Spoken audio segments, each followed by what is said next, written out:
बिस्मिल्लाहिर्रहमानिर्रहीम। अस्सलाम वालेकुम। आज की इस खूबसूरत वीडियो में हम लेफ़्ट ओवर फैब्रिक का बहुत ही खूबसूरत इस्तेमाल करेंगे। बच्ची के लिए एक खूबसूरत ड्रेस तैयार करने के लिए इस तरह से एक्स्ट्रा फैब्रिक को मैंने कट किया है और जो ये मैंने फैब्रिक का पीस लिया है, इस तरह से इसकी लंबाई 14 इंच बनती है। अब मैं इसको दरमियान में इस तरह से कट कर दूँगी। कलियों का जो ये कपड़ा हमारे पास बचा है, इस तरह से इसको मैं रखूँगी और ये जो पहले एक्स्ट्रा वाइट कलर की पट्टी है इसको कट कर दूँगी। अब मैंने ये जो पीस लिया है इसके साथ इन कलियों को इस तरह से स्टिच कर दूँगी। फ्रंट और बैक साइड हिस्सा इस तरह से हम रेडी कर लेंगे। इनके ऊपर इस तरह से सिलाइयाँ लगाने के बाद कपड़े की शेप जो है वो कुछ इस तरह से होगी। फ्रंट और बैक दोनों हिस्से मैंने इस तरह से सिलाइयाँ लगाकर रेडी किए हैं। अब इनकी मैं कटिंग करूँगी इस तरह से। इस तरह से मेजरमेंट करने के बाद 10 इंच पर मैं इनको इस तरह से गुलाई में लाकर ऊपर से थोड़ा सा कट कर दूंगी, बिल्कुल इसी शेप में।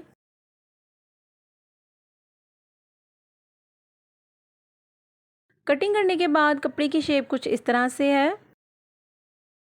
ये ड्रेस का नीचे वाला हिस्सा है। अब ऊपर वाला हिस्सा तैयार करने के लिए जो हमारे पास फैब्रिक का छोटा सा कट पीस बचा है, इसको भी हम यूज़ में लेते हुए इस तरह से मैं इसको दोबारा से फ़ोल्ड करूँगी। 4 फोल्ड छोटा सा ये फैब्रिक का कट पीस है। इसको इस तरह से 2 इंच ऊपर और 2 इंच नीचे की तरफ निशान लगाकर गुलाई में मैं गले की कटिंग करूँगी इस तरह से। बस साथ ही 3 इंच पर इस तरह से मार्क करके मैं गुलाई में लाकर एक शेप और तैयार करूँगी और इसको गुलाई में इस तरह से कट करूँगी। बहुत ही खूबसूरत डिज़ाइन लगेगा ये बनकर और लेफ़्ट ओवर फैब्रिक का तो बिल्कुल भी नहीं लगेगा, बहुत ही खूबसूरत लगेगा। अब इस तरह से ये मैंने ऊपर वाला हिस्सा जो है उसको कट कर लिया है। 2 पीस हमारे पास ये बनकर तैयार हुए हैं। इनको इस तरह से मैं फैब्रिक के साथ अटैच करूँगी सिलाइयाँ लगाकर। आधी हमारे पास जो ये लंबी पट्टी बची थी, इस तरह से इसको मैं छोटे-छोटे पीसेस में कट कर लूँगी। इसको मैं झालर बनाने के लिए इस तरह से चुन्नट डालकर इसके साथ अटैच करूँगी। नए आने वालों से गुजारिश है कि वो जल्दी से जाएं और मेरे चैनल स्टिच बाय नाबिया को सब्सक्राइब कर लें। बॉक्स में अपनी कीमती राय का इज़हार फरमाना मत भूलिएगा।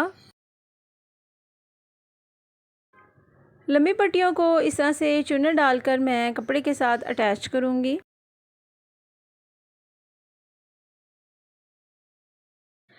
गले के ऊपर वाले हिस्से को बनाने के लिए, उसकी पाइपिंग करने के लिए इस तरह से जो ये फैब्रिक बच चुका था, इसको मैं दरमियान में से लंबी पट्टी बनाकर कट करूँगी। क्योंकि हम बचे हुए फैब्रिक में से ये ड्रेस तैयार कर रहे हैं, तो हम कोई भी पीस जो है वो वेस्ट नहीं करेंगे। बिल्कुल इसी कपड़े को इस तरह से कट करके मैंने ये पट्टी तैयार की है।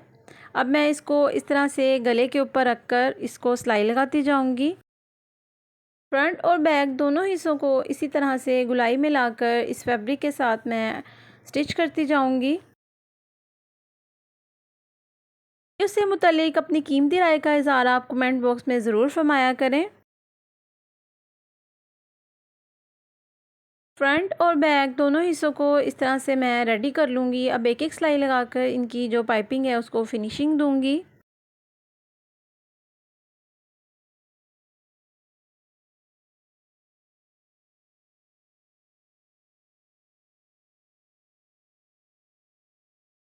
दोनों जो गले हैं वो इस तरह से रेडी हो गए हैं। अब जो मैंने ये फैब्रिक लिया था, पट्टी जो लंबी थी, इसको मैं फ्रंट से बारीक बारीक फ़ोल्ड कर लूँगी। सारी पट्टियों को बिल्कुल इसी तरह मैं रेडी कर लूँगी चुन्नट बनाने के लिए।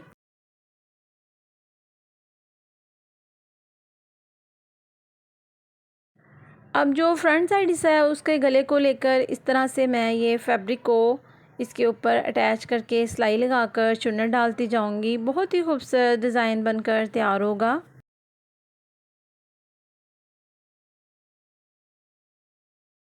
बारीक बारीक चुन्नट इस तरह से मैं इसके ऊपर डालती जाऊंगी। फैब्रिक को इस तरह से इकट्ठा करके उसके ऊपर मैं सिलाई लगाती जाऊंगी।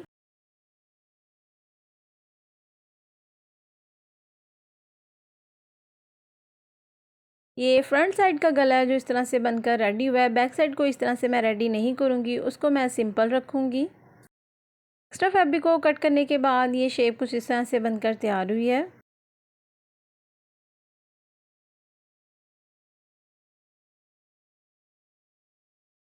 गले के इस हिस्से को अब मैंने जो कलियां डालकर फैब्रिक तैयार किया था उसके साथ इस तरह से अटैच करूंगी। दोनों फैब्रिक को इस तरह से रखकर इसके ऊपर मैं सिलाई लगाती जाऊंगी। 2-2 इंच का मार्जिन छोड़ के इस तरह से मैं ये वाली सिलाई लगाऊंगी। ऊपर 2 इंच का मार्जिन इसलिए छोड़ेंगे कि हमने ये जो गुलाई की कटिंग की है इसकी खूबसूरती इसी तरह बरकरार रहे।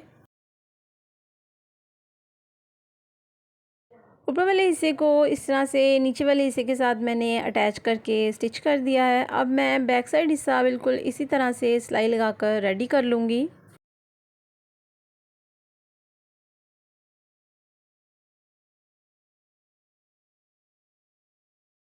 फ्रंट और बैक हिस्से को इस तरह से दोनों हिस्सों को मैं आपस में अटैच करके शोल्डर की ये सिलाई लगाऊंगी, क्योंकि इसके हमने शोल्डर की कटिंग नहीं की थी। गुलाई की जो हमने कटिंग की थी उसी को ही मैं शोल्डर की शेप इस तरह से देकर सिलाई लगा दी है मैंने। अब नीचे दामन पर भी इसी फैब्रिक की जो मैंने ये पट्टियों को कट किया था इसके साथ मैं चुन्नट डालती जाऊंगी।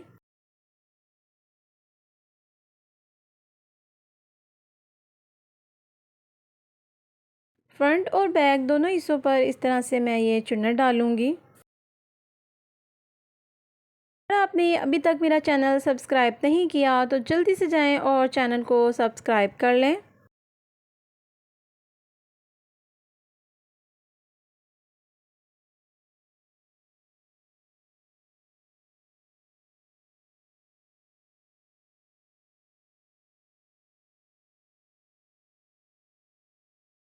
दोनों हिस्सों पर चुन्नट डालने के बाद फैब्रिक की शेप कुछ इस तरह से हमारे पास बनकर तैयार हुई है।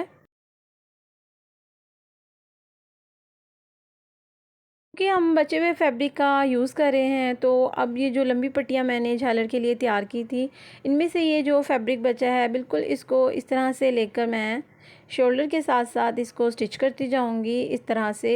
ये हम इसलिए कर रहे हैं कि बाजुओं की भी अच्छी फिनिशिंग आ जाएगी और जो शोल्डर की शेप है वो भी हमारे पास बनकर तैयार हो जाएगी। बिल्कुल इसी तरह से फैब्रिक को इसके ऊपर रख कर मैं सिलाई लगाती जाऊँगी।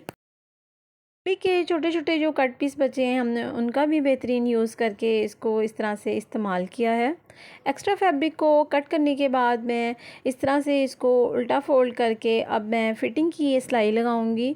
बाजू से लेकर एंड तक मैं ये सिलाई लगाती जाऊंगी।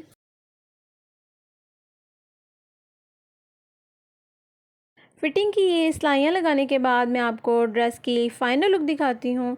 और इसके साथ मैंने एक ट्राउज़र भी तैयार किया है जो बिल्कुल बचे हुए कपड़े में से इसी तरह मैंने उसको स्टिच किया है। माशाल्लाह ड्रेस की फ़ाइनल लुक कुछ इस तरह से बनकर तैयार हुई है, जिसके साथ मैंने ये ट्राउज़र भी रेडी किया है। ये और फैब्रिक था उसके साथ मैंने सेम उसी कलर की पट्टी अटैच करके बिल्कुल बचे हुए कपड़े में से फैब्रिक को भी इस तरह से यूज़ करके तो इसका मैंने ट्राउज़र भी तैयार किया है। साथ में मैंने ये दरमियान में इस तरह से ये बारीक डोरी लगाकर और ये कपड़े के ही टसल बनाकर लगाए हैं जो कि बहुत ही खूबसूरत लग रहे हैं। अगर आपको मेरी ये वीडियो अच्छी लगी हो तो प्लीज़ मेरे चैनल को लाइक शेयर सब्सक्राइब करना मत भूलिएगा। नेक्स्ट वीडियो तक के लिए अल्लाह हाफिज़।